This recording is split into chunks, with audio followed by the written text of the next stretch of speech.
Le 24 février dernier, lors de l'inauguration chahutée du Salon de l'agriculture de Paris, Emmanuel Macron avait promis aux syndicats agricoles une rencontre à l'Élysée.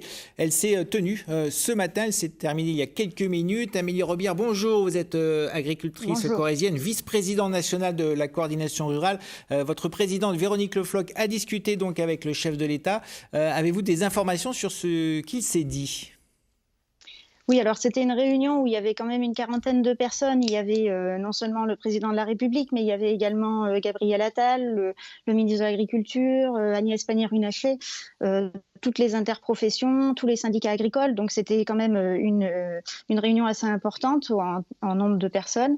Après, on n'attendait pas grand-chose de cette réunion dans le sens où déjà Emmanuel Macron avait nos revendications depuis de très nombreux mois. Il était là pour nous expliquer un petit peu comment il voyait l'agriculture, comment il voyait l'avenir de l'agriculture française. Donc, il n'y a pas eu de surprise. Il est toujours axé sur le libre-échange.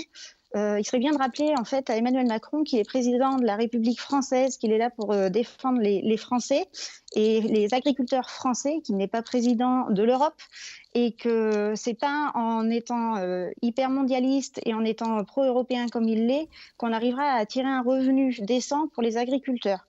Donc il était prêt à tourner une page. Il a bien compris, il est bien conscient qu'on ne peut pas agir en ayant des plans d'urgence successifs, qu'il faut changer le modèle. Donc, nous, le message qu'on lui a véhiculé, c'est que changer le modèle, oui, changer le modèle de la cogestion. Parce que la cogestion... Cette réunion, c'était plus pour lui de la communication que vraiment une vraie rencontre concrète ? Mais évidemment, il a expliqué son point de vue, qu'on connaît déjà. Donc, nous, ce qui est important pour qu'ils comprennent, c'est que depuis plusieurs années, depuis plusieurs décennies, on subit un système qui a été mis en place par une cogestion entre la FNSEA, l'EGA et le gouvernement. Et c'est ce qu'on dénonce actuellement. C'est pour ça qu'avec les deux autres syndicats agricoles, nous avons fait une lettre au président de la République pour parler du revenu qui est complètement oublié dans les revendications du gouvernement. Et c'est pour expliquer aussi que comment on arrive à avoir un revenu chez les agriculteurs. On maîtrise la concurrence déloyale, c'est pas compliqué. Donc, on arrête de sacrifier l'agriculture dans les traités de libre-échange.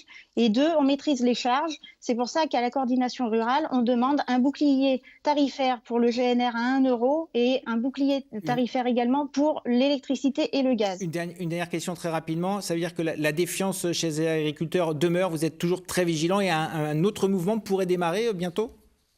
Alors évidemment, on n'est pas entendu, on nous balade de réunion en réunion, on ne voit rien de concret. Moi, je suis éleveuse en Corrèze, je vois rien de concret, j'ai toujours des problèmes de trésorerie. On a des mesurettes qui sont annoncées de jour en jour. Donc, il faut que le gouvernement s'attende à ce que le mouvement qui n'a jamais cessé dans nos territoires, la coordination rurale a toujours été mobilisée dans ces territoires, il faut qu'il s'attende à ce que le mouvement aille crescendo. Merci. Parce que de toute façon, c'est une question de survie. Merci beaucoup Amélie Robillard, vice-présidente, je le rappelle, de la coordination rurale. Merci à vous.